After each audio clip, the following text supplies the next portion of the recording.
Good morning બેટા. હવે 7મા ચેપ્ટરની અંદર આગળની ચર્ચા સમજીશું બેટા. જો 7મા ચેપ્ટરમાં પહેલાં જ મેં કહ્યું હતું કે 7મું ચેપ્ટર આખું થિયરિકલ ટોપિક ઉપર છે. બીજું, ચેપ્ટરમાં 12નું કંઈ એટલું કોમ્પ્લિકેશનવાળું તૈયાર નીટ જી માટે કરવાનું નથી. બુક તૈયાર કરી દીધી, બુકના ફંડા સમજી લીધા, બુકના પોઈન્ટ સમજી લીધા, તમે ક્લિયર છો બરાબર. નીટ જી માટે પણ આ ચેપ્ટરમાં બહુ ટેન્શન નથી. એટલે આ ચેપ્ટર પરફેક્ટલી બુક પ્રમાણે કરી દેજો. જે ચલાવું છું, જેટલું પણ ક્લિયર કરાવું છું, બધું કમ્પ્લીટ તૈયાર કરી દેજો. ઓકે. બીજું, સમજવાનું આ ચેપ્ટરમાં થોડું ઓછું છે, ગોખવાનું વધારે છે. ઓકે, તો તૈયાર કરીને બરાબર લખવાની પ્રેક્ટિસ પાડી દેજો, જેના કારણે ચેપ્ટરમાં પાછળ જતાં ટેન્શન ના આવે. હવે અત્યાર સુધીમાં ચેપ્ટરમાં આપણે નાઇટ્રોજન માટેની ચર્ચા કરી ગયેલા છીએ. નાઇટ્રોજનના ટોપિક ઉપર પણ વાત સમજી ગયેલા છીએ. હવે જે ચર્ચા આવે છે એમાં ફોસ્ફરસની વાત સમજવાની છે. ફોસ્ફરસની વાત જો સમજવાની હોય તો ફોસ્ફરસ વિશે ચર્ચા કરીશું અને એની વાત સમજીશું. તો ફોસ્ફરસ જે છે એની વાત સમજીએ બેટા. તો ફોસ્ફરસના 3 અપરૂપો જોવા મળે છે. ઓકે, કયા કયા? તો આપણે બધા જાણીએ છીએ ભાઈ કે ભાઈ સફેદ ફોસ્ફરસ, રાતો ફોસ્ફરસ અને કાળો ફોસ્ફરસ. ઓકે, તો ફોસ્ફરસ માટે એના 3 સ્વરૂપો જોવા મળે છે અને 3 સ્વરૂપો વિશે આપણે થોડી ચર્ચા કરીશું અને સમજીશું. તો ફોસ્ફરસના આ સ્વરૂપો વિશે ચર્ચા સમજીએ, ધ્યાન આપજો બેટા, અને ચર્ચા ક્લિયર કરીશું. હવે બેટા, ફોસ્ફરસના વિવિધ સ્વરૂપોની અંદર સૌથી પહેલાં આપણે સફેદ ફોસ્ફરસ વિશે ચર્ચા કરીશું. સફેદ ફોસ્ફરસ કેવું છે? એક પારભાષક મીણ જેવો ઘન પદાર્થ છે. આપણે મીણ લઈએ ને તો મીણ કેવો દેખાય છે? તો એવા જ પ્રકારની રચના સફેદ ફોસ્ફરસની છે. ઓકે, મીણબત્તીનું મીણ લઈએ એની વાત કરીએ છીએ તો એ જ સફેદ ફોસ્ફરસ એવો છે. પણ બીજા ગુણધર્મોમાં જોઈએ તો તે ઝેરી છે, પાણીમાં અદ્રાવ્ય છે, પણ કાર્બન ડાયસલ્ફાઇડમાં દ્રાવ્ય છે. કાર્બન ડાયસલ્ફાઇડ CH2માં દ્રાવ્ય છે. હવે પાણીમાં કેમ અદ્રાવ્ય છે? કારણ કે ફોસ્ફરસ એ અધ્રુવીય અણુ છે. પાણી ધ્રુવીય છે, તો અધ્રુવીય પદાર્થ ધ્રુવીય પદાર્થમાં ના ઓગળે અથવા ધ્રુવીય દ્રાવકમાં ના ઓગળે. ઓકે, એટલે પાણીમાં નથી ઓગળતો, પણ કાર્બન ડાયસલ્ફાઇડમાં તે દ્રાવ્યતા ધરાવે છે. તો પોઈન્ટ એક ધ્યાનમાં રાખો. સફેદ ફોસ્ફરસનો એક વિશિષ્ટ ગુણધર્મ છે કે અંધારામાં એની અંદર તે દીપ્ત થાય છે, પ્રદીપ્ત થાય છે. અંધારાની અંદર રૂમ એકદમ અંધારું હોય અને સફેદ ફોસ્ફરસ મૂક્યો તો થોડો ચળકાટ ધરાવતો હોય, કંઈક થોડું અજવાળું હોય એવું લાગે, તો મતલબ એ પ્રદીપ્ત થાય છે. ઓકે, બીજી એક વિશિષ્ટ વાત કરીએ. સફેદ ફોસ્ફરસને નિષ્ક્રિય વાતાવરણ કાર્બન ડાયોક્સાઇડનું નિષ્ક્રિય વાતાવરણ લેવામાં આવે છે અને એ વાતાવરણની અંદર સોડિયમ હાઇડ્રોક્સાઇડ સાથે જો ગરમ કરવામાં આવે તો સફેદ ફોસ્ફરસ સોડિયમ હાઇડ્રોક્સાઇડમાં દ્રાવ્ય થઈ અને ફોસ્ફીન બનાવે છે, મતલબ PH3 બનાવે છે. તો આ રીતે ફોસ્ફીન કેવી રીતે બનશે તેના સમીકરણની વાત કરીએ. P4 + NaOH + H2O. ક્લિયર બેટા? NaOH નું પાણીમાં દ્રાવણ બનાવો. આ દ્રાવણની અંદર સફેદ ફોસ્ફરસ નાખી દો. જ્યારે એની અંદર મિશ્ર કરીશું ત્યારે એની અંદર બનશે શું? તો ફોસ્ફીન બનશે, PH3, અને બનશે NaH2PO2, જેને આપણે સોડિયમ હાઇપોફોસ્ફાઇટ કહીશું. શું કહીશું બેટા? સોડિયમ હાઇપોફોસ્ફાઇટ. કમ્પ્લીટ. તો આ ફોસ્ફીન બનવાની આ ક્રિયા ખૂબ જ અગત્યની છે. સમીકરણના સંતુલનની વાત કરીએ તો 4 ફોસ્ફરસ છે, તો આ બાજુ 4 ફોસ્ફરસ થવા જોઈએ. એક ફોસ્ફરસ અહીંયા છે ને એક ફોસ્ફરસ અહીંયા છે. 4 કરવા માટે એક વાત યાદ રાખો, અહીંયા 3 વડે ગુણીને શરૂઆત કરીશું. તો યાદ રાખવાનું, ત્યાં 3 વડે ગુણવાના છે. ઓકે, ચલો 3 વડે ગુણ્યા એટલે સોડિયમની સંખ્યા 3 થઈ ગઈ. કમ્પ્લીટ. હવે બીજી વાત રહી હાઇડ્રોજનની. તો હાઇડ્રોજન કેટલા થશે બેટા? તો અહીંયા આગળ 3 દુ 6 ને 3 9, અહીંયા 3 થઈ ગયા છે. 6 ખૂટ્યા મતલબ અહીંયા 3 વડે ગુણો 6 થઈ જશે. ઓકે, ઓક્સિજન ચેક કરી લો. 3 ને 3 6, 3 દુ 6. ઓકે, સંતુલન ક્લિયર છે. તો આ વાત જે કરી એ સફેદ ફોસ્ફરસની NaOH સાથેની પ્રક્રિયાની વાત કરી. હવે સફેદ ફોસ્ફરસની એક ખાસિયત બીજી સમજીએ બેટા. તો સફેદ ફોસ્ફરસ ખૂબ સક્રિય છે, તેને હવાના સંપર્કમાં લાવવાથી તે સળગી ઉઠે છે. આવું કેમ થાય છે? તો એ વાતને સમજવાનો પ્રયત્ન કરીએ કે ભાઈ સફેદ ફોસ્ફરસ જે છે એનું બંધારણ કેવું? તો બંધારણની થોડી વાત પહેલા સમજી લઈએ. આ P4 અણુ છે અને P4માં 4 ફોસ્ફરસ સાથે જોડાયેલા હોય. 4 ફોસ્ફરસ એકબીજા સાથે જોડાયેલા હોય છે આમ. આ લીટી આખી સળંગ દોરશો તો ચાલશે। હવે આ રચના જે બને છે એની અંદર ખરેખર આ પ્રમાણે રચનાની અંદર ખૂણો જે છે 90 અથવા 90 કરતાં વધારે હોવો જોઈએ। ઓકે, હવે 90 અથવા 90 કરતાં વધારે હોવો જોઈએ। હવે ફોસ્ફરસની રચના ક્લિયર કરું ને બેટા, તો 15 પરમાણુ ક્રમાંક છે, નિયોન 3s2 3p3, 3p માં 3 ઇલેક્ટ્રોન છે અને દરેક ફોસ્ફરસની 3p કક્ષક જે છે આ રીતે આપણે દર્શાવીએ તો 3 ઇલેક્ટ્રોન થઈ ગયા। ફોસ્ફરસની 3p કક્ષકમાં રહેલા 3 ઇલેક્ટ્રોન શું કરશે? તો બાકીના 3 ફોસ્ફરસ સાથે જોડાશે। તો જો તમે એક ફોસ્ફરસ 3 ફોસ્ફરસ સાથે બંધ બનાવે, બધામાં એવું છે। આ ફોસ્ફરસ વિચારો તો એને પણ 3 બંધ બનાવે, એને પણ 3 બનાવે, એને પણ 3 બંધ બનાવે। કોના કારણે બનાવે? આના કારણે। તેનો મતલબ આ ફોસ્ફરસની 3p કક્ષક, મતલબ આપણે p કક્ષક કહીએ તો બીજા ફોસ્ફરસની p કક્ષક સાથે જોડાય છે અને બંને ફોસ્ફરસની આ રીતે p પ્રકારની કક્ષકો એકબીજા સાથે સંમિશ્ર થાય છે। ઓકે, તો આ દરમિયાન બંધ 90 અથવા 90 કરતાં ઉપર હોવો જોઈએ, એની આસપાસ હોવો જોઈએ। પણ હવે જો 90 નો ખૂણો બને તો તમે વિચારો આમ થાય, આ 90 એંગલ છે। ઓકે, બે કક્ષકો આ રીતે 90 એંગલે સંમિશ્ર થઈ ગઈ, પણ ફોસ્ફરસ જે છે એની અંદર એક પ્રકારનો તણાવ ઉત્પન્ન થાય છે, એક પ્રકારનો તાણ ઉત્પન્ન થાય છે અને તાણ ઉત્પન્ન થવાના કારણે આમ જો એંગલ 90 નો થવો જોઈએ। હવે 90 નો એંગલ થાય તો આ કક્ષકો એકબીજામાં ભેગી થાય। આમ અમારા બે હાથ આંગળીઓ જે છે એ અહીંયા આગળ ભેગી થઈ જાય, મતલબ આ સુધી બે કક્ષકો ભેગી થઈ જાય, પણ તાણ ઉત્પન્ન થાય ને એટલે આમ થાય, એટલે ખૂણો કેટલો થાય? 90 ની જગ્યાએ 60 નો થવા જાય। 60 નો થવા જાય એટલે આ સંમિશ્રણ જતું રહ્યું। જુઓ, ખબર પડી બેટા, આ સંમિશ્રણ હતું 90 માં, બે પેનો જ્યાં ભેગી થઈ ત્યાં સંમિશ્રણ, પણ 60 નો ખૂણો થવા જાય આમ થઈ જાય અને આમ થઈ જાય એટલે સંમિશ્રણ, આ જે સંમિશ્ર થતા તે આમ થઈ ગયું, સંમિશ્રણ જતું રહ્યું। સંમિશ્રણ ઓછું થઈ જાય તો બંધ નિર્બળ થઈ જાય। આપણે જાણીએ જેટલું સંમિશ્રણ વધારે થાય એટલો બંધ પ્રબળ હોય, તો આ બંધ નિર્બળ થઈ ગયો છે। બંધ નિર્બળ થઈ જાય એટલે ફોસ્ફરસ ખૂબ સક્રિય છે, જેના કારણે હવાના સંપર્કમાં આવવાથી પણ સળગી ઉઠે છે। બોલો બેટા, કમ્પ્લીટ? તો આ બાબત ધ્યાન રાખવાની અને સમજી લેવાની, બરાબર? તો પી કક્ષકો શીર્ષ મુજબ આવરાતી નથી, બંને મિશ્ર થતી જ નથી, કારણ કે મિશ્ર થાય તો 90 આસપાસનો ખૂણો હોય તો મિશ્ર થઈ હોય, પણ ખૂણો જેવો આમ ઘટવા જાય એટલા કક્ષકો છૂટી પડી ગઈ, મતલબ બંધ અતિ નિર્બળ થઈ જાય, જેના કારણે તે સક્રિય છે, બરાબર? તો સામાન્ય બીજા ઘન પદાર્થો એના સાપેક્ષમાં ફોસ્ફરસ ખૂબ સક્રિય છે, પ્રતિક્રિયાત્મકતા દર્શાવે છે, જેના કારણે જ હવાના સંપર્કમાં આવે તો એ ઓક્સિજન સાથે પ્રક્રિયા કરી અને P4O10ના સફેદ કલરના ધુમાડા નીકળે છે, એકદમ ઘટ્ટ ધુમાડા હોય છે। તો આવા ઘટ્ટ ધુમાડા ઉત્પન્ન કોના કારણે થાય છે? સફેદ ફોસ્ફરસના કારણે છે। તો ફોસ્ફરસ પ્લસ O2 તો P4O10। ઓકે, 10 ઓક્સિજન છે એટલે અહીંયા 5 વડે ગુણી દો, બાકી સંતુલન ક્લિયર છે, બરાબર? તો આ બાબત ધ્યાનમાં રાખવાની। હવે જ્યારે ઘન અવસ્થામાં હોય ત્યારે એનો અણુ જે છે સમચતુષ્ફલકીય રચના દર્શાવે છે। તમે જોઈ શકો છો અહીંયા આગળ કે એનો આકાર, ગોઠવણી કેવી છે? સમચતુષ્ફલકીય પ્રકારની છે। તો સમચતુષ્ફલકીય પ્રકારની એ રચના દર્શાવે છે, એનો આકાર પણ એ પ્રમાણે છે। બોલો બેટા, આટલું બોલ્યા? આજે ચર્ચા કરી, એમાં કોઈને કોઈ કન્ફ્યુઝન? ઓકે, સરસ। હવે રાતા ફોસ્ફરસની થોડી વાત કરી, લાલ ફોસ્ફરસ। તો સફેદ ફોસ્ફરસને ઘણા બધા દિવસો સુધી 573 કેલ્વિન તાપમાને નિષ્ક્રિય વાતાવરણમાં, નિષ્ક્રિય વાતાવરણમાં કેમ? ઓક્સિજનની હાજરી ના આવી જોઈએ, જેવો ઓક્સિજન સંપર્કમાં હોય બની જાય, તો પછી આગળ કોઈ પ્રક્રિયા ના થાય, તો શું વિચારીશું? સફેદ ફોસ્ફરસ 573 કેલ્વિન તાપમાન, નિષ્ક્રિય વાતાવરણ, અને ઘણા બધા દિવસો સુધી એને પડ્યો રાખીએ તો રાતો ફોસ્ફરસ બને છે। બોલો, તો ખાલી સમજાવવા માટે મેં લખ્યું બેટા, તમારે પરીક્ષામાં આવું લખવાની જરૂર નથી। ઓકે, તો અહીંયા આગળ આપણે આ વાત ક્લિયર કરી શકીએ। હવે રાતો ફોસ્ફરસ બની ગયો। હવે આ લાલ ફોસ્ફરસને ઊંચા દબાણ સાથે ગરમ કરવામાં આવે તો કાળો ફોસ્ફરસ પણ પ્રાપ્ત થાય છે।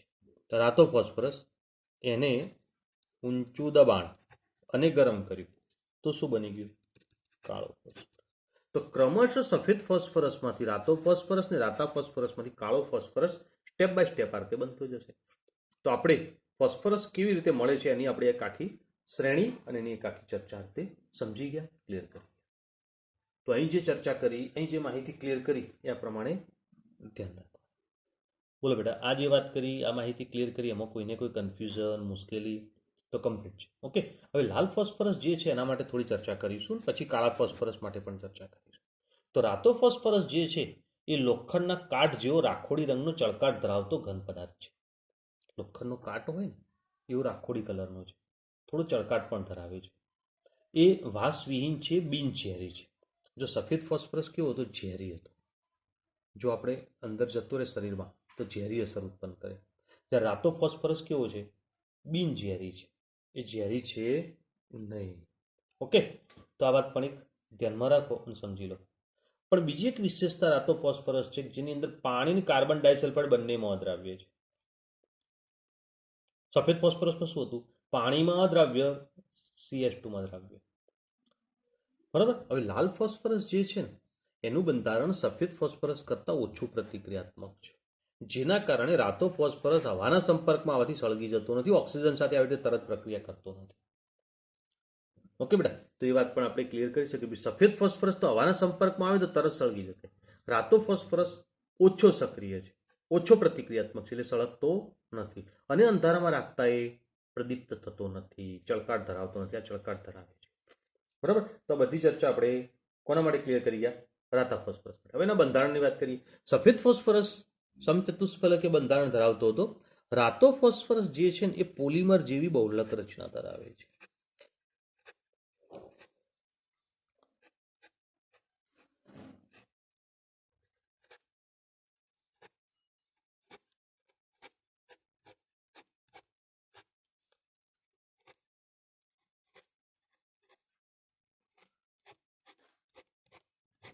શું થયું જુઓ બેટા, વિચારો કે ભાઈ આ એક P4 રાતો ફોસ્ફરસ, આ બીજો રાતો ફોસ્ફરસનો અણુ, ત્રીજો રાતો ફોસ્ફરસનો અણુ.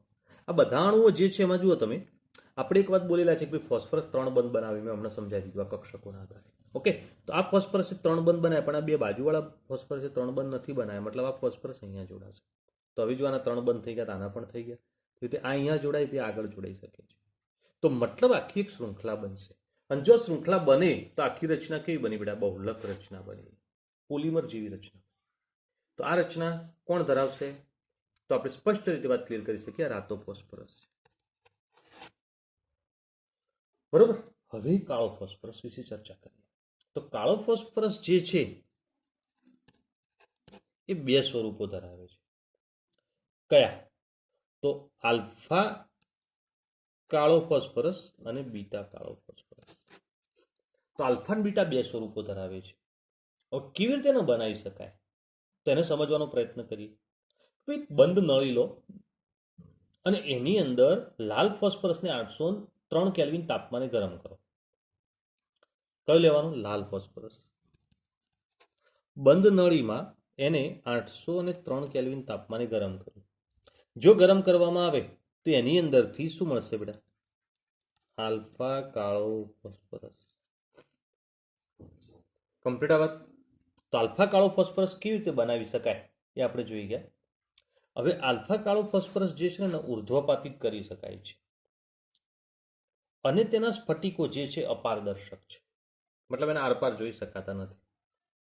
બીજું છે કે એ બે પ્રમાણે સ્ફટિકીકરણ પામશે. એક મોનોક્લિનિક પ્રમાણે સ્ફટિકીકરણ પામી શકે છે અને બીજું છે ટ્રાયક્લિનિક પ્રમાણે પણ સ્ફટિકીકરણ પામી શકે છે. મોનોક્લિનિક રચના શું છે, ટ્રાયક્લિનિક રચના શું છે, આ વાત આપણે પહેલા ચેપ્ટરમાં ક્લિયર કરી ગયેલા છીએ, એટલે આપણા માટે નવું નથી. બરાબર. પણ મોનોક્લિનિકનો મતલબ એકંતાક્ષ. ગુજરાતી શબ્દ યાદ રાખજો બેટા, થોડો ઇંગ્લિશ શબ્દ કરતાં ગુજરાતી શબ્દ ભારે પડે એવું લાગે છે. ઓકે, એકંતાક્ષ છે અને ત્રિસ્મંતાક્ષ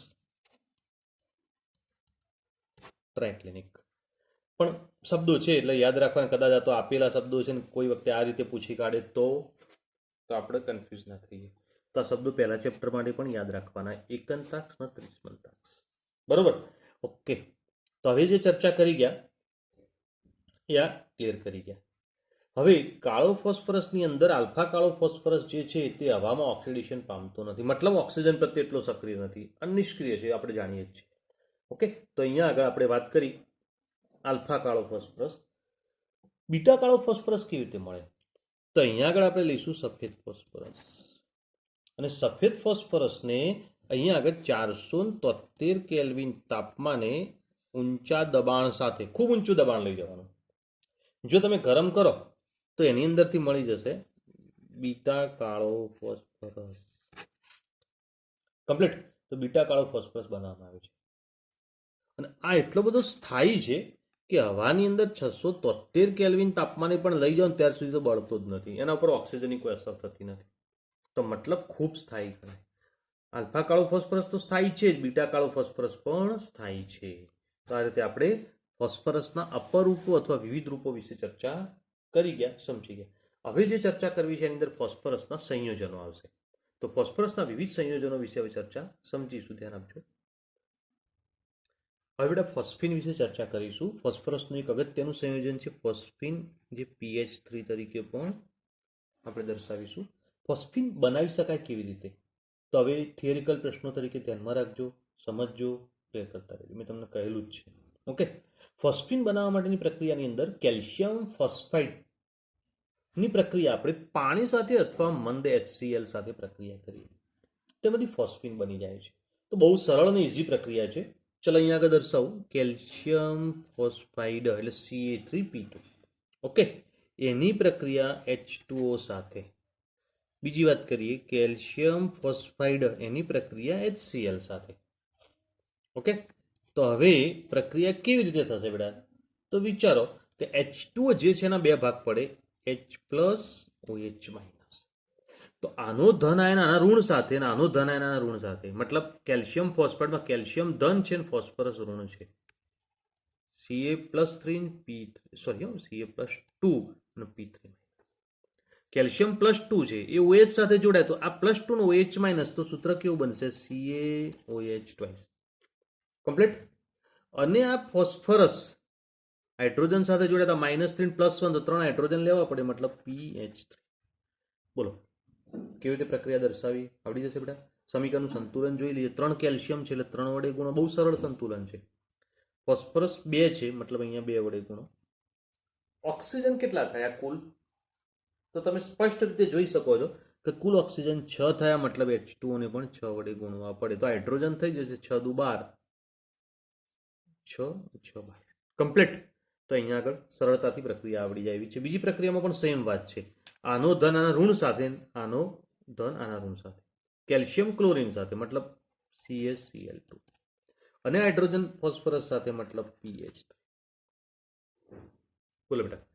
કમ્પ્લીટ. સંતુલન પણ એવું જ છે. અહીંયા 3 વડે ગુણો, અહીં 2 વડે. ક્લોરીન 6 થઈ ગયા, મતલબ 6 વડે ગુણી દો, હાઇડ્રોજન 6 થઈ જાય છે. સંતુલન કમ્પ્લીટ. બરાબર. તો આ પોઈન્ટ આપણે ક્લિયર કરી શકીએ છીએ. તો ફોસ્ફીન બનાવવા માટે આ એક પદ્ધતિ ખૂબ જ અગત્યની, ઔદ્યોગિક રીતે પણ ઉપયોગી પદ્ધતિ તરીકે આપણે ગણી શકીએ.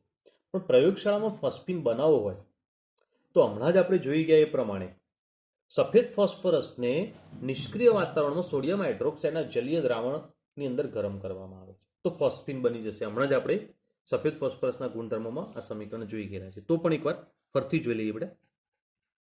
P4 plus NaOH plus H2O. NaOH ના દ્રાવણમાં સફેદ ફોસ્ફરસ નાખી દીધો તો બનશે ફોસ્ફીન અને NaH2PO2 સોડિયમ હાઇપોફોસ્ફાઇટ. ઓકે. ફોસ્ફરસ 4 છે તો સંતુલન માટે એક અહીંયા છે ને એક અહીંયા છે. શું કરીશું? આપણે કહ્યું હતું અહીં 3 વડે ગુણીને શરૂઆત કરીશું. બરાબર ને? તો 4 ફોસ્ફરસ થઈ ગયા. હવે આપણા માટે સરળ બની ગયું. સોડિયમ 3 થઈ ગયા. ઓક્સિજન 3 દુ 6, અહીંયા 3 થયા. 6 કરવા માટે અહીંયા 3 વડે ગુણો, હાઇડ્રોજન થઈ જશે 9. કમ્પ્લીટ. ક્લિયર. ઓકે, સરસ.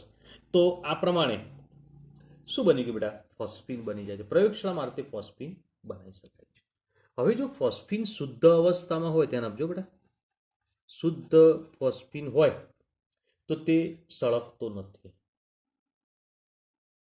બરાબર? આ સળગતો નથી સામાન્ય રીતે. પણ P2H4 અથવા ફોસ્ફરસની બાષ્પના સંપર્કમાં આવી જાય તો તે જ્વલનશીલ બની જાય છે. બરાબર? તો આ પ્રમાણે તે સળગી જાય છે. આપણે દર્શાવી શકીએ, ક્લિયર કરી શકીએ. કમ્પ્લીટ બેટા. આ બાબત ધ્યાન રાખો. હવે આવો ફોસ્ફીન જે છે એ ઔદ્યોગિક રીતે મેળવતા હોય ત્યારે એની અંદર અશુદ્ધિ હોઈ શકે છે. અને જો અશુદ્ધિ હોય તો એ અશુદ્ધિ દૂર કરવી પડે.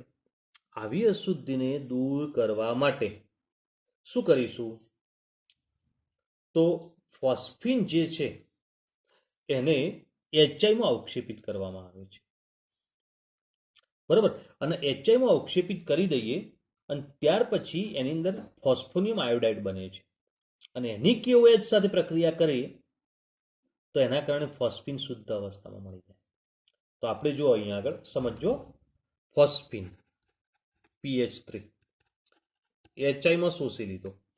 હવે આ બેઝ છે ને એસિડ છે, તો એસિડ બેઝ વચ્ચે પ્રક્રિયા તેનો ક્ષાર બને તો હાઇડ્રોજન અહીંયા જતો રહે એટલે બની જાય શું? PH4. અને આયોડિન છે, મતલબ ફોસ્ફોનિયમ આયોડાઇડ બની ગયો. ઓકે બેટા, એક સ્ટેપ આવ્યું. ફોસ્ફોનિયમ આયોડાઇડ જે બને, હવે એની પ્રક્રિયા PH4 ફોસ્ફોનિયમ આયોડાઇડ એને KOH સાથે પ્રક્રિયા કરવામાં આવે છે, પોટેશિયમ હાઇડ્રોક્સાઇડ સાથે. જો આ પ્રક્રિયા કરીએ છીએ તો પોટેશિયમ આયોડાઇડ બનશે પ્લસ H2O બનશે પ્લસ PH3 એટલે ફોસ્ફીન બનશે. બોલો બેટા, ફોસ્ફીન આ રીતે મળે. આ ફોસ્ફીન જે છે શુદ્ધ અવસ્થામાં મળે છે, એકદમ શુદ્ધ ફોસ્ફીન છે. સંતુલન જોઈ લઈએ. તો સંતુલનમાં વિચારો બેટા, આયોડિન 1 છે, 1 પોટેશિયમ છે, ફોસ્ફરસ 4 અને 5 છે, સોરી હાઇડ્રોજન 4 ને 1 5 હાઇડ્રોજન છે, તો 3 ને 2 5 છે, ઓક્સિજન 1 છે. સંતુલન ઓકે છે. તો આ રીતે ફોસ્ફીન મેળવી શકાય છે, બરાબર. તો ફોસ્ફીન કેવી રીતે બનાવી શકાય તો આ બાબત એક ધ્યાનમાં રાખો. ક્લિયર કરી ગયા. અને આ ફોસ્ફીનનું શુદ્ધિકરણની પ્રક્રિયા. તો આ શુદ્ધિકરણ પોઈન્ટ પણ ધ્યાનમાં રાખો. હવે આવો ફોસ્ફીન જે આપણને મળ્યો એના ગુણધર્મો ચેક કરવા છે. તો કેવો છે ફોસ્ફીન? તો તે સડેલી માછલી જેવી દુર્ગંધ મારતી વાસ ધરાવતો અતિ ઝેરી વાયુ છે. સડેલી માછલી જેવી દુર્ગંધ મારતી વાસ, ખૂબ ખરાબ વાસ આવે અને અતિ ઝેરી વાયુ છે. જો આપણા શ્વાસમાં થોડો પણ જતો રહે તો માણસ મરી શકે છે, એટલું ઝેરી વાયુ છે, બરાબર. તો અહીંયા આગળ આપણે આ ક્લિયર કરીશું.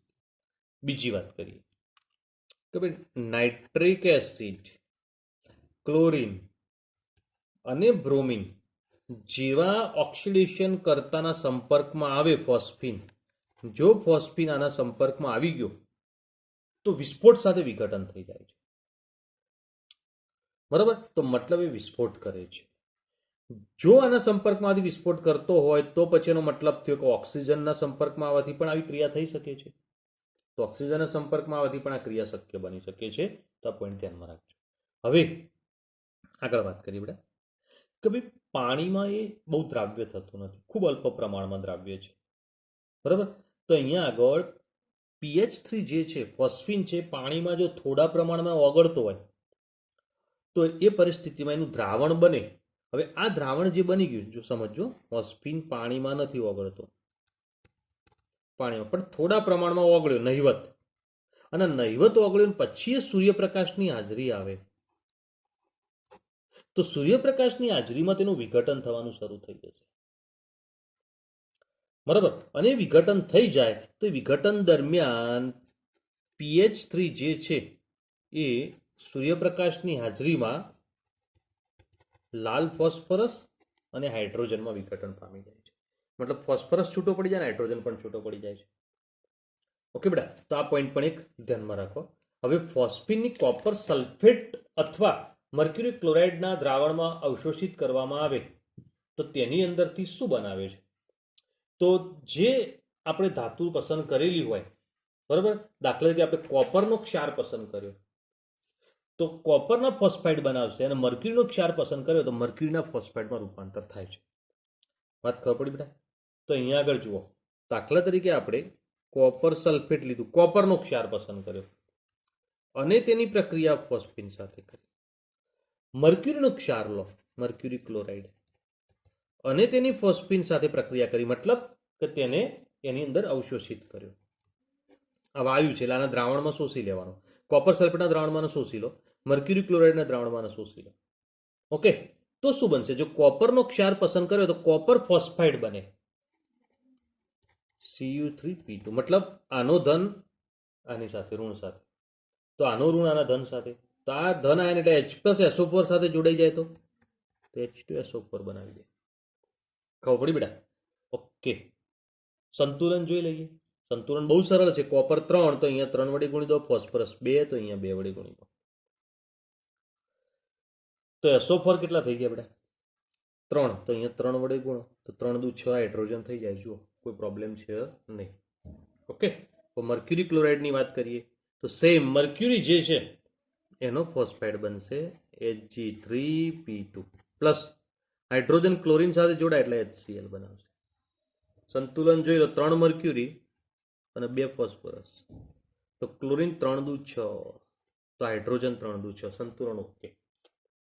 બરાબર. તો આ પોઈન્ટ આપણે ક્લિયર કરી શકીએ. હવે ફોસ્ફીન જે છે એ અહીંયા આગળ જે પ્રક્રિયા આપણે હમણાં દર્શાવી આ રહીએ ત્યારે મેં તમને કહ્યું હતું કે આ બેઝ છે જેના કારણે એસિડ સાથે પ્રક્રિયા આપી શકે છે. બરાબર. તો મતલબ કે એમોનિયાની જેમ ફોસ્ફીન પણ એ એસિડ સાથે પ્રક્રિયા આપી શકે છે અને એના કારણે એના ફોસ્ફોનિયમ ક્ષાર બનાવશે. તો આના જેવી રીતે જ એક પ્રક્રિયા વિચારીએ આપણે કે ભાઈ PH3 એની HBr સાથે પ્રક્રિયા થાય તો આ H+ અહીંયા જોડાઈ જાય તો ફોસ્ફોનિયમ આયન બને ને બ્રોમિન આવે એટલે ફોસ્ફોનિયમ બ્રોમાઇડ જેવો ક્ષાર બનાવશે. બોલો બેટા, આ વાત કરીમાં કોઈ મુશ્કેલી? તો આ પ્રમાણે આપણે ક્લિયર કરી શકીએ, ધ્યાનમાં રાખજો. ઓકે. તો અહીંયા આગળ જે સમજી ગયા અને જે વાત ક્લિયર કરી ગયા એ આ ફોસ્ફીનના ગુણધર્મોની વાત કરી. હવે ફોસ્ફીનમાં છેલ્લો ટોપિક આવે એની ઉપયોગિતાની. ઓકે બેટા. તો ઉપયોગિતાની વાત કરીએ તો ફોસ્ફીન જે છે એ સ્વયંસ્ફુરિત દહનનો ગુણધર્મનો ઉપયોગ કરવામાં આવે છે. મતલબ એ પોતે સળગી જાય છે આ મેળે પોતાની જાતે. મેં તમને ના કહ્યું કે આપણે જોઈ ગયા કે નાઇટ્રિક એસિડ ક્લોરીન બ્રોમિનના સંપર્કમાં આવે તો એનું તરત જ વિઘટન થઈ જાય છે ધડાકા સાથે. તો એવી રીતે ઓક્સિજન પણ પ્રબળ ઓક્સિડેશન કરતા છે તો ઓક્સિજનના સંપર્કમાં આવે તો પણ તે વિઘટન પામી જાય છે અને એના ગુણધર્મનો ઉપયોગ હોલ્મ સિગ્નલમાં કરવામાં આવે છે. તો શું લેવામાં આવે? Calcium carbide. જોજો બેટા. અને પ્લસ કેલ્શિયમ ફોસ્ફાઇડ. આ બેને મિશ્ર કરી દેવામાં આવે. તો અહીંયા આગળ શું કરવામાં? સૌથી પહેલા જુઓ તમે, આ પાત્ર છે ને એના બંને વચ્ચે પડદો રાખવા. એક પાત્ર છે, આ બે વચ્ચે પડદો છે. બરાબર. હવે જ્યારે સમુદ્રમાં કોઈ જહાજ હોય, હોર્ન સિગ્નલ શેનું આપવામાં આવે છે એ સમજીએ. સમુદ્રમાં કોઈ જહાજ હોય, હવે એની અંદર કંઈક મુશ્કેલી આવી જહાજમાં, તેને બીજા કોઈ જહાજનો સંદેશો આપવો હોય તો કે ભાઈ અમે મુશ્કેલીમાં છીએ, તો એ સંદેશો કેવી રીતે આપી શકે? હવે સમુદ્રમાં તો એક જહાજથી બીજું જહાજ કદાચ 100-200 કિલોમીટર દૂર હોય તો કોઈ બૂમ તો પાડી ના શકાય. ઓકે. અને એ વખતે કોઈ આધુનિક ટેકનોલોજીઓ પણ નહોતી. તો એ પરિસ્થિતિની અંદર એક હોમ સિગ્નલની અંદર આવું રાખતા હતા એ લોકો. બંને વચ્ચે પડદો હોય, જ્યારે જ લાગે કે ભાઈ મુશ્કેલી છે આ પડદો ખોલી દેવાનો, છિદ્ર પાડી દે અંદર. પડદામાં છિદ્ર પડે આ બે મિશ્ર થાય અને આ બે મિશ્ર થાય એને પછી સમુદ્રમાં ઉપર દૂર દૂર ફેંકી દેવામાં આવે. બરોબર. અને એ દરમિયાન ફોસ્ફીન ઉત્પન્ન થાય છે. સમજ્યા બેટા? અને આ ફોસ્ફીન ઉત્પન્ન થાય ને એકદમ સળગવા લાગે ધડાકા સાથે. અને એ સળગે એટલે સિગ્નલનું કામ કરે છે. શાનું કામ કરે? સિગ્નલનું.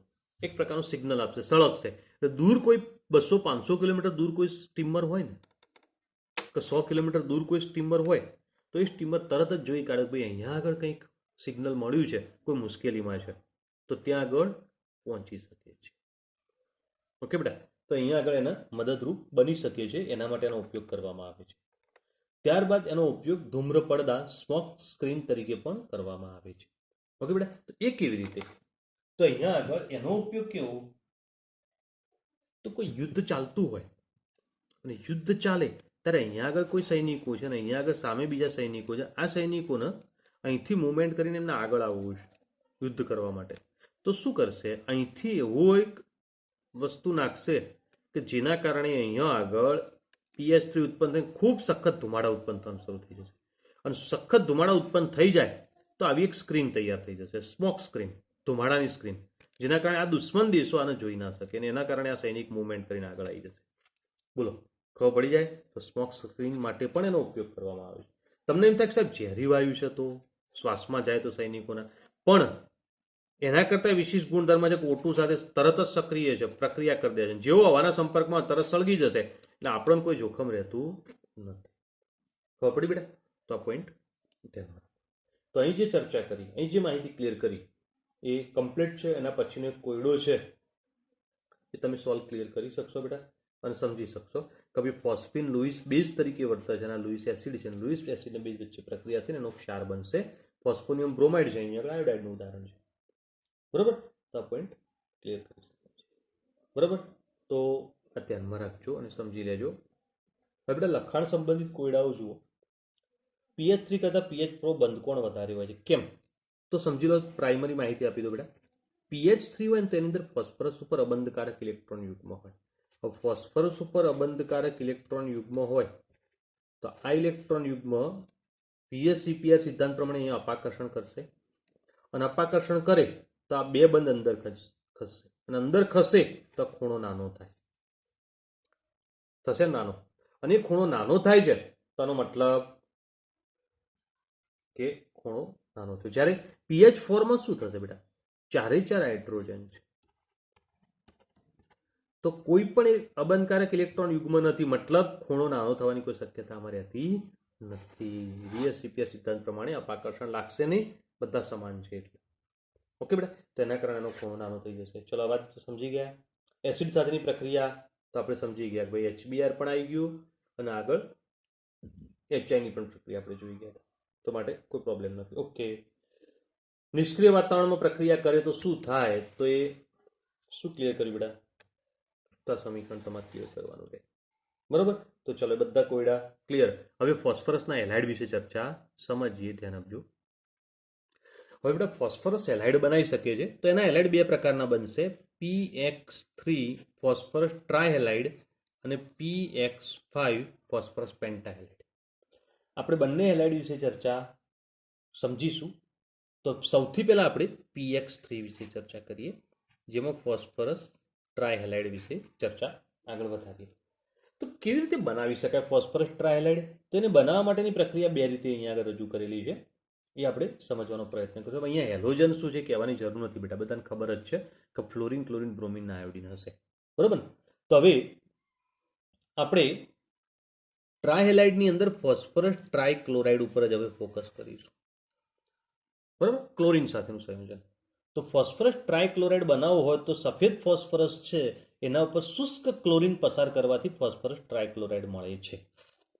જો સફેદ ફોસ્ફરસ એની પ્રક્રિયા શુષ્ક ક્લોરિન, સૂકો ક્લોરિન લઈ અને પ્રક્રિયા કરશો, તે પ્રક્રિયા દરમિયાન ફોસ્ફરસ ટ્રાયક્લોરાઇડ પ્રાપ્ત થાય છે. સંતુલન માટે અહીંયા 4 વડે ગુણી દો તો અહીંયા આગળ 6 વડે ગુણો, મતલબ સંતુલન થઈ જશે. ઓકે બેટા, તો આ પ્રમાણે આખી પ્રક્રિયા દર્શાવી શકીએ. પણ બીજી એક પ્રક્રિયા પણ છે કે જેના દ્વારા આપણે ફોસ્ફરસ ટ્રાયક્લોરાઇડ બનાવી શકીએ છીએ, અને એ બનાવવા માટે સફેદ ફોસ્ફરસ જે છે એની થાયોનિલ ક્લોરાઇડ સાથે પ્રક્રિયા કરવામાં આવે છે. હવે સફેદ ફોસ્ફરસ થાયોનિલ ક્લોરાઇડ, તો થાયોનિલ ક્લોરાઇડ એટલે SOCl2, સૂત્ર યાદ રાખજો બેટા, થાયોનિલ ક્લોરાઇડ આગળ પણ આવશે. જ્યારે એની સાથે પ્રક્રિયા કરીએ છીએ ત્યારે એમાંથી આપણને નિપજ તરીકે PCl3 મળશે, સલ્ફર ડાયોક્સાઇડ, અને H2Cl2 મતલબ સલ્ફર ક્લોરાઇડ મળશે. બરાબર, H2Cl2 છે બેટા. ઓકે, તો હવે આ પોઈન્ટ આપણે સમજી શકીએ. સમીકરણના સંતુલન માટે વાત કરીએ. સમીકરણના સંતુલનમાં ફોસ્ફરસ 4 છે, અહીંયા 4 વડે ગુણો કમ્પ્લીટ. હવે 4 ફોસ્ફરસ તો થઈ ગયા, પણ સલ્ફરનું સંતુલન કેવી રીતે કરીશું, ક્લોરિનનું કેવી રીતે વિચારીશું, તો એ જોવું પડે. ઓકે, તો અહીંયા આગળ એ સંતુલન વિચારવું પડે, કારણ કે અહીંયા જુઓ 4 તરી 12, તો ક્લોરિન અહીંયા પણ છે, અહીંયા પણ છે, સલ્ફર પણ બે જગ્યાએ છે, તો સંતુલન થોડું મુશ્કેલ પડે. તો આ પરિસ્થિતિમાંનું સંતુલન કરવા માટે અહીંયા આગળ તમારે 8 વડે ગુણવા પડશે, યાદ રાખજો બરોબર, ને અહીંયા 2 વડે ગુણવા પડશે. બે જગ્યાએ ગુણક યાદ રાખીશું. ઓકે, ચલો 8 અને 2 વડે ગુણીએ એટલે એનો મતલબ કે 8 સલ્ફર થયા, સલ્ફર 4 અહીંયા થયા, 4 અહીંયા થઈ ગયા. સંતુલન ક્લિયર થઈ ગયું, જોઈ લો બેટા. ઓકે, તો આ રીતે આપણે સંતુલન ક્લિયર, ક્લોરિન થઈ જશે. 8 દુ 16 થયા ને, તો અહીંયા 4 અને 12, 12 નો 4 16 થઈ ગયા. તો આ પ્રમાણે ફોસ્ફરસ ટ્રાયક્લોરાઇડ બનાવી શકાય છે. તો ફોસ્ફરસના ટ્રાયક્લોરાઇડ બનાવવા માટે આ પ્રક્રિયા કમ્પ્લીટ. હવે ગુણધર્મો, તો ગુણધર્મો કેવા છે તો એ સમજીશું PCl3 ના. બરાબર, તો PCl3 એક રંગવિહીન તેલી પ્રવાહી છે. જો ભેજના સંપર્કમાં આવે તો તેનું જળ વિભાજન થાય છે. ઓકે બેટા, તો ભેજના સંપર્કમાંથી જળ વિભાજન થઈ જશે તો રંગવિહીન તેલી પ્રવાહી છે, તેલ જેવું હોય. બરોબર, તો એ રંગવિહીન તેલી પ્રવાહી છે. ભેજના સંપર્કમાં તો જળ વિભાજન થઈ જાય છે. જો ભેજના સંપર્કમાંથી જળ વિભાજન થતું હોય તો આપણે એની પ્રક્રિયા સમીકરણ જોઈ લઈએ. સમીકરણ બહુ સહેલું જ છે. જોઈ લો બેટા કે ભાઈ અહીંયા આગળ બે ભાગ પડશે, H+ અને OH-. આનો ધન આના ઋણ સાથે જોડાઈ જાય. જો ઋણ સાથે જોડાય એટલે મતલબ HCl બની ગયું. તો આ જે છે આની સાથે જોડાશે. PCl3 માં ફોસ્ફરસ +3 હોય બેટા. PH3 માં ફોસ્ફરસ કેવો હતો? -3. તો ઓક્સિડેશન અવસ્થાઓની આ ચર્ચા તો 11માં ક્લિયર છે, એટલે હવે કોઈ કોમ્પ્લિકેશન નહીં હોય. ઓકે ને, ચલો હવે આ ફોસ્ફરસ OH સાથે જોડાય તો 3 ક્લોરીન દૂર થયા તો 3 OH આવે, અને જો 3 OH આવે તો H3PO3. જો તમે ફોસ્ફરસ OH OH અને OH 3 OH આવી ગયા તો થઈ ગયું H3PO3. ફોસ્ફરસ એસિડ કહીશું. બરાબર, તો જળ વિભાજન પામીને આ રીતે પ્રક્રિયા થાય. પ્રક્રિયા માટે આપણે બોલે પાણીના 3 અણુ વપરાશે. સીધી વાત છે ને, OH 3 વપરાય તો પાણીના પણ 3 અણુ વપરાય. તો આ પણ 3 હોય તો અહીંયા આગળ 3 વડે ગુણી દો, 3 ક્લોરીન થઈ ગયા. ઓકે બેટા, તો એક પ્રક્રિયા પાણી સાથે એના ગુણધર્મોમાં આવી. હવે PCl3 એ OH સમૂહ ધરાવતા એવા કેટલાક કાર્બનિક અણુઓ સાથે પ્રક્રિયા કરે છે. ઓકે, અને OH સમૂહનું વિસ્થાપન ક્લોરીન વડે થાય છે. તો અહીંયા આગળ ધ્યાન આપો, OH સમૂહ હોય એવા કાર્બનિક અણુઓ CH3COOH પ્લસ PCl3. ઓકે, તો આ OH સમૂહ જે છે આમ તો એનું બંધારણ આવું હોય જો CH3C=OH આવું બંધારણ હોય CH3COOH નું. બરોબર, 12મા ચેપ્ટરમાં કમ્પ્લીટ છે. હવે આ OH દૂર થઈ જાય તો આનું Cl3 આવી જશે. સમીકરણ રિપીટ છે, 12મા ચેપ્ટરમાં ભણી ગયા છે. ઓકે, તો એ Cl ત્યાં આગળ આવી જશે. જો Cl સમૂહ ત્યાં દાખલ થાય એટલે CH3COCl પ્લસ આનું જોડાણ અહીંયા થશે તો અહીંયા આગળ શું બનશે બેટા? H3PO3. કારણ કે 3 ક્લોરીન છે, આ ક્રિયા 3 વખત કરશે. 3 OH ને દૂર કરે, 3 OH ફોસ્ફરસ સાથે જોડાય તો આ બની ગયું H3PO3. તો આ શું બન્યું? એસિટાઇલ ક્લોરાઇડ અથવા ઇથેનોઇલ ક્લોરાઇડ. નામ યાદ રાખજો બેટા, ઓર્ગેનિકમાં તો આપણે ચર્ચા કરી જ છે, પણ અહીંયા આગળ પણ એસિટાઇલ ક્લોરાઇડ અથવા ઇથેનોઇલ ક્લોરાઇડ અને ફોસ્ફરસ એસિડ છે. સમીકરણના સંતુલનમાં શું કરીશું? ક્લોરીને 3 OH ને દૂર કરે, મતલબ અહીંયા 3 વડે ગુણવા પડે, તો અહીંયા પણ 3 વડે ગુણવા પડશે. સંતુલન કમ્પ્લીટ થઈ જશે.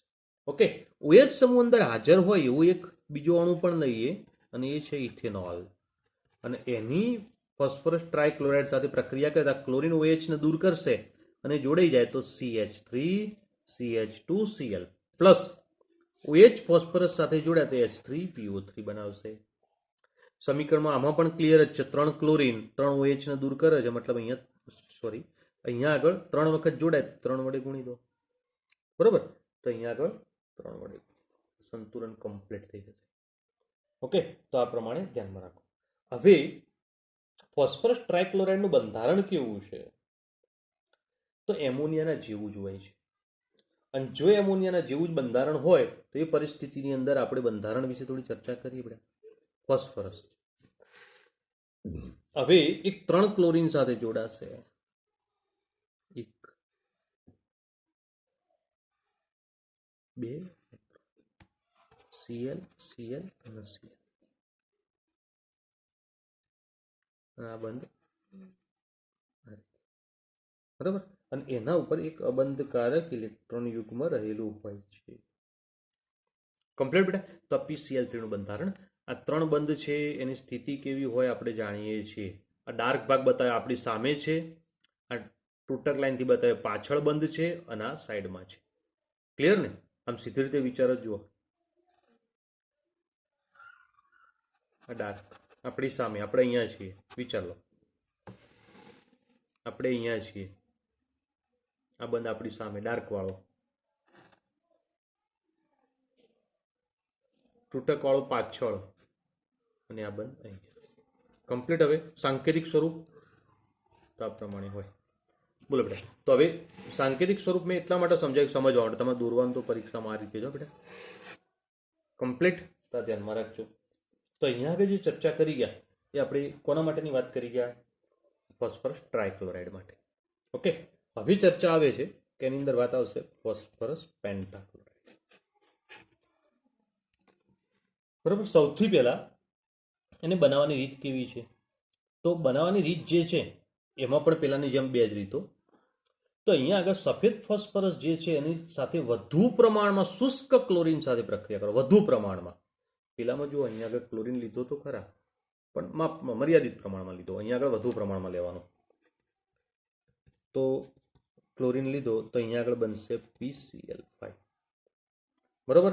તો અહીં 4 વડે, અહીં 10 વડે. મતલબ પેલામાં જુઓ તમે 6 મોલ વપરાયો તો ક્લોરીન, અહીં 10 મોલ વપરાય છે. મતલબ આના સાપેક્ષમાં અહીંયા વધુ લીધેલું છે. વધુ પ્રમાણમાં ક્લોરીન લઈને પ્રક્રિયા કરીએ છીએ તો તમને ફોસ્ફરસ પેન્ટાક્લોરાઇડ પ્રાપ્ત થાય છે. બીજી પણ પ્રક્રિયામાં હતી કે ભાઈ થાયોનિલ ક્લોરાઇડ સાથે પ્રક્રિયા કરી હતી. ઓકે, તો અહીંયા આગળ પણ એ જ રીતે પ્રક્રિયા કરીશું બેટા. P4+ SO2Cl2. પેલામાં SOCl2 હતું, એમાં SO2Cl2 છે. SO2Cl2 અને સલ્ફ્યુરાઇલ ક્લોરાઇડ કહેવાય. નામ લખો એટલે લખી દેજો, સલ્ફ્યુરાઇલ ક્લોરાઇડ. ઓકે, અને એની અંદરથી બનશે PCl5 અને SO2. પેલાનું સમીકરણમાં યાદ રાખવું પડ્યું તો અહીંયા આગળ 8 વડે ગુણવાના હતા ને અહીંયા આગળ 2 વડે ગુણવાના હતા. એવું યાદ રાખવું પડ્યું તો અહીંયા આગળ સમીકરણનું સંતુલન યાદ રાખવું પડે એવું નથી. જોઈ લો કેવી રીતે. ફોસ્ફરસ 4 છે, અહીંયા 4 વડે ગુણ્યા. ક્લોરીન 20 થયા, 20 ક્લોરીન કરવા માટે 10 વડે ગુણો તો SO2 એટલે સલ્ફર 10 થઈ જાય તો અહીંયા 10 વડે ગુણો. સંતુલન કમ્પ્લીટ. ઓકે બેટા. તો PCl5 બનાવવા માટે આપણે બે પદ્ધતિઓ ક્લિયર કરી ગયા. હવે ફોસ્ફરસ પેન્ટાક્લોરાઇડ જે છે એના ગુણધર્મો.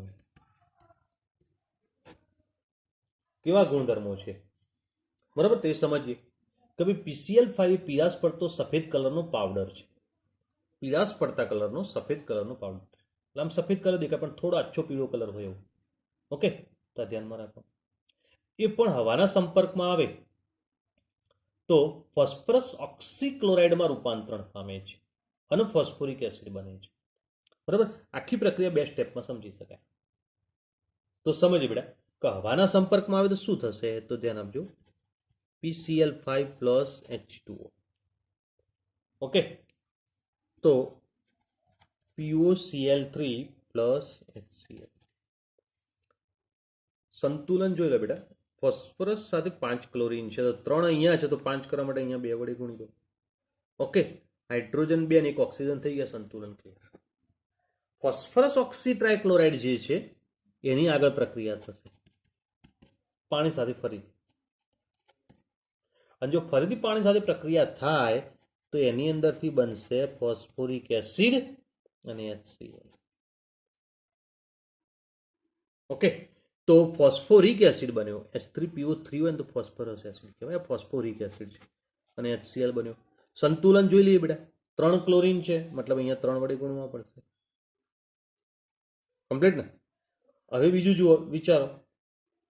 હાઇડ્રોજન તો 6 છે મતલબ અહીંયા 3 વડે ગુણવા પડશે તો ઓક્સિજન 3 અને 1 4 થઈ ગયા. સંતુલન કમ્પ્લીટ. બરાબર. આ ધ્યાનમાં રાખજો.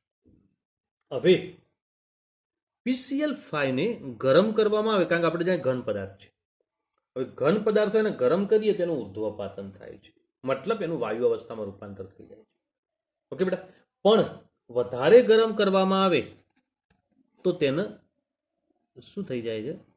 વિઘટન પામી જાય છે. તો તે વિઘટન પામી જશે અને PCl3 અને Cl2 માં રૂપાંતર થઈ જશે. સમજ્યા બેટા?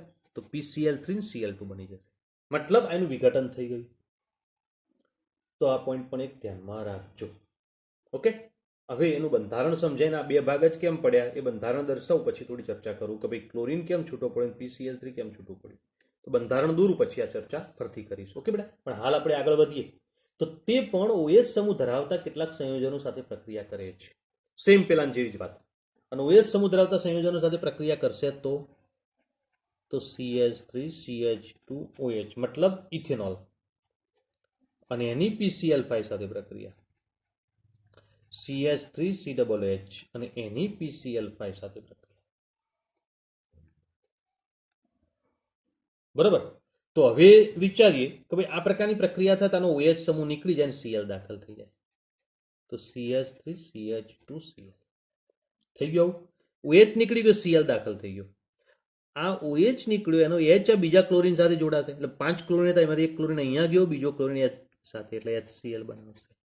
તો આ ફોસ્ફરસ અને 3 ક્લોરીન વધ્યા એ ઓક્સિજન સાથે જોડાઈ જશે એટલે ફોસ્ફરસ ઓક્સી ટ્રાઇક્લોરાઇડ બનશે. સમજણ પડી બેટા? જો આવું છે ક્લોરીન, જોજો બરોબર, ક્લોરીન ક્લોરીન ક્લોરીન અને ક્લોરીન થઈ ગયા 5 ક્લોરીન. એક ક્લોરીન નીકળી ગયો, કોની સાથે જોડાઈ ગયો? OH ની જગ્યાએ H સાથે જોડાય એટલે બીજો ક્લોરીન નીકળ્યો. હવે બે બંધ બાકી રહ્યા ને 2 ક્લોરીન ગયા એટલે તો આ 2 બંધ બાકી રહ્યા એના કારણે ફોસ્ફરસ સાથે શું જોડાશે? 2 બંધ ઓક્સિજન જોડાય એટલે POCl3 બની ગયું. જો અને POCl3 ક્લિયર. ઓકે બેટા, સમીકરણ સંતુલિત અવસ્થામાં છે, કોઈ પ્રોબ્લેમ નથી. ચલો સેમ રીતે આની વાત, OH નીકળી જાય તો CH3COCl, HCl સાથે એટલે HCl અને POCl. તો સમીકરણ બંને સરળ છે, આવડી જાય એવા છે. ઓકે, તો આ પોઈન્ટ પણ એક દર્શાવી શકીએ છીએ. સમીકરણ યાદ રાખજો. હવે કેટલીક સૂક્ષ્મ વિભાજિત ધાતુઓ હોય એની જો PCl3 સાથે પ્રક્રિયા થાય અને એની સાથે ગરમ કરવામાં આવે તો તેના અનુવર્તી ક્લોરાઇડમાં મતલબ ધાતુના ક્લોરાઇડમાં રૂપાંતર થાય છે. દાખલા તરીકે અહીંયા આગળ સૂક્ષ્મ વિભાજિત ધાતુ તરીકે સિલ્વર અને ટીન લઈ લઈએ અને એની પ્રક્રિયા PCl5 સાથે કરીએ. ઓકે, જો આ પ્રક્રિયા કરીએ છીએ તો અહીંયા આગળ જે ધાતુ પસંદ કરી તેના અનુરૂપ ક્લોરાઇડમાં રૂપાંતર થશે, મતલબ AgCl બનશે. ઓકે, અને PCl3 બની જશે. સેમ રીતે અહીંયા પણ SnCl4 બનશે, PCl3. કેમ PCl3 બન્યું છે તે પણ આકૃતિ દોરીને સમજાવું છું બેટા. પેલી વાત પણ આગળ સમજવાની બાકી રહી ગઈ, બરોબર, એ પણ સમજીએ છીએ. હવે સમીકરણના સંતુલનની વાત કરી લઈએ તો 5 ક્લોરીન છે એટલે 3 અહીંયા 2 વડે ગુણો એટલે 5 થઈ જાય તો Ag ને પણ ગુણી દો. ઓકે, ચલો અહીંયા આગળ ચર્ચા વિચારીએ કે ભાઈ 4 ને 3 7 ક્લોરીન તો ઓલરેડી થઈ ગયા છે, મતલબ 5 કરતાં વધારે જ છે. તો પછી અહીંયા આગળ શું કરી દઈએ? ડબલ કરી દઈએ. તો ફોસ્ફરસ 2 થયેલ અહીંયા 2 વડે ગુણો તો ક્લોરીન 6 અને 4 10 થઈ ગયા, 18 થઈ ગયું. સંતુલન કમ્પ્લીટ છે, બરાબર. તો આ બાબત ધ્યાનમાં રાખો. હવે આના ઉપયોગોની વાત કરીએ PCl5 ની તો કેટલાક કાર્બનિક સંયોજનના ઉત્પાદનમાં મતલબ આવા હેલોજન એટલે કે ક્લોરીન યુક્ત સંયોજનો બનાવવા માટે તે ખૂબ જ ઉપયોગી છે, બરાબર. હવે PCl5 વાયુ અને પ્રવાહી અવસ્થાની અંદર જોવા જઈએ તો આકૃતિમાં દર્શાવ્યા પ્રમાણે એ રચના કેવી દર્શાવશે? ત્રિકોણીય દ્વિપિરામિડલ રચના દર્શાવે છે ફોસ્ફરસ. ઓકે, તો હવે એક ક્લોરીન અહીંયા લીધો છે અને એક ક્લોરીન અહીંયા લીધો છે. 3 ક્લોરીન લીધા. ઓકે, આ 3 ક્લોરીનને જોડી દઈએ, મતલબ બંધારણ માટે, કોઈ બંધ નથી બનાવતું, આ યાદ રાખજો. આની આકૃતિ અથવા રચના સમજવા માટે દોરેલી લાઈન છે, કોઈ બંધ નથી. આટલું મગજમાં બેસાડજો. બંધ તો ડાર્ક લાઈનથી બતાવે જ છે. હવે અહીંયા આગળ ફોસ્ફરસ સાથે આ બંધ છે, ક્લોરીન એક જોડાશે, આ એક બીજો ક્લોરીન, તો 5 ક્લોરીન જોડાઈ ગયા. આ અંદરના જે બંધ બન્યા છે ને એની બંધ લંબાઈ 202 પિકોમીટર છે અને જે બહારના બંધ બન્યા છે એની બંધ લંબાઈ 240 પિકોમીટર છે, બરાબર. તો આ પોઈન્ટ ધ્યાનમાં રાખો. પેલા પ્રશ્નની વાત કરી લઈએ. અહીં PCl3 ને અહીંયા PCl3 કેમ બન્યું? ક્લોરીન છૂટો પડે. ઓકે, તો અહીંયા પણ 2 ક્લોરીન જ કેમ છૂટા પડે? PCl3 5 ક્લોરીન કેમ છૂટા ના પડે? તો એ બંધારણ ઉપરથી થોડી સ્પષ્ટતા કરીશું. તો અહીંયા આગળ ધ્યાન આપો બેટા. આ બંધારણમાં આ જે ત્રિકોણીય રચના છે ને એક સમતલમાં છે, બરાબર.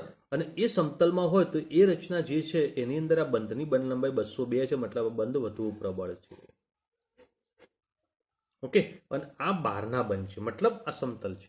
તો એક બંધ ઉપર હોય સમતલના અને એક બંધ સમતલની નીચે હોય. સમજ્યા બેટા? તો ત્રિકોણની ઉપર અને ત્રિકોણની નીચે બંધ છે. હવે ઉપર અને નીચેના બંધની બંધ લંબાઈ 240 પિકોમીટર, મતલબ વધારે કહેવાય. અને બંધ લંબાઈ જેટલી વધારે એટલો બંધ નિર્બળ હોય. તો આ 3 બંધ 202 વાળા ત્રણે ત્રણ સરખા હો. આ વધારે મોટો દેખાય નાનો દેખાય છે એવું ના સમજતા, બધા સરખા જ છે. ઓકે, અને આ બે પણ સરખા છે. તો આ ત્રણે ત્રણ બંધ પ્રબળ છે, આ બંધ થોડા સાપેક્ષમાં નિર્બળ છે. તો નિર્બળ બંધ પહેલા તૂટે તો કયા બે ક્લોરીન પહેલા નીકળી જશે? આ બે ક્લોરીન. તો આ બે ક્લોરીન નીકળી જાય તો PCl3 જ વધ્યું જુઓ. તો PCl3 એટલા માટે વધે છે. આ બાબત ધ્યાન રાખજો. ઓકે બેટા, તો આ બાબત ક્લિયર કરી શકીએ છીએ. તો અહીંયા આગળ એ જ વાત સમજાવી છે કે 3 નિરક્ષીય બંધ એટલે સમતલમાં રહેલા બંધ એ સમતુલ્ય સમાન છે. અને 2 અક્ષીય બંધ એટલે ઉપર નીચેના અક્ષવાળા બંધ, બરાબર, કે એ બંધો જે છે નિરક્ષીય બંધ કરતા લાંબા છે, બંધ લંબાઈ એના કરતા વધારે છે. તો એના કારણે શું થશે બેટા? તો એ બંધ લાંબા હોય છે. અને આમ થવાનું કારણ છે નિરક્ષીય બંધ યુગ્મો કરતા અક્ષીય બંધ યુગ્મો વધુ અપાકર્ષણ દર્શાવે છે. અક્ષીય બંધ જે છે ને ઇલેક્ટ્રોન યુગ્મો હોય ને એ અપાકર્ષણ દર્શાવે. અને અપાકર્ષણ દર્શાવે જેના કારણે બંધ લંબાઈ વધી જાય છે. જો બંધ તો પિન Cl વચ્ચે જ બંધ બનેલા છે, તો પછી આ પિન Cl વચ્ચેનો આ બંધ ટૂંકો છે અને આ બંધ કેમ લાંબો છે? તો શું થાય બેટા? આ નિરક્ષીય બંધ છે, સમતલના બંધ છે, અને સમતલ બહારના છે, અક્ષીય બંધ છે. અને એના કારણે અહીંયા આગળ થોડો ઇલેક્ટ્રોનમાં અપાકર્ષણ વધી જાય છે. અને અપાકર્ષણ વધેલ ઇલેક્ટ્રોન થોડા ખેંચાય છે, જેના કારણે બંધ લંબાઈ થોડી વધી જાય છે. ઓકે બેટા, તો આ પોઈન્ટ પણ એક ધ્યાનમાં રાખજો અને સમજી લેજો. તો અહીંયા આગળ જે ચર્ચા કરી, જે માહિતી ક્લિયર કરી ગયા એટલી ધ્યાનમાં રાખવાની અને સમજી લેવાની, બરાબર. એના બે કોયડા અને લખાણ સંબંધિત બે પ્રશ્નો છે, જાતે સોલ્વ કરી દેજો. છતાંય તમને કોઈ કોયડો લખાણ સંબંધિત પ્રશ્નોની અંદર કોઈ કન્ફ્યુઝન લાગે, મેં બધી ચર્ચા થિયરીમાં કરી દીધી બેટા, છતાં કોઈ કન્ફ્યુઝન લાગે મને મેસેજ કરજો, તમને સોલ્વ કરાવીશ. બરાબર. તો હવે આટલા સુધી ચર્ચા કરીએ છીએ. નેક્સ્ટ ટાઈમ નેક્સ્ટ ટોપિકની ચર્ચા શરૂ કરીશું. અહીંયા આગળ સુધી આજે રાખીએ છીએ. ઓકે બેટા, ચલો, ગુડ ડે.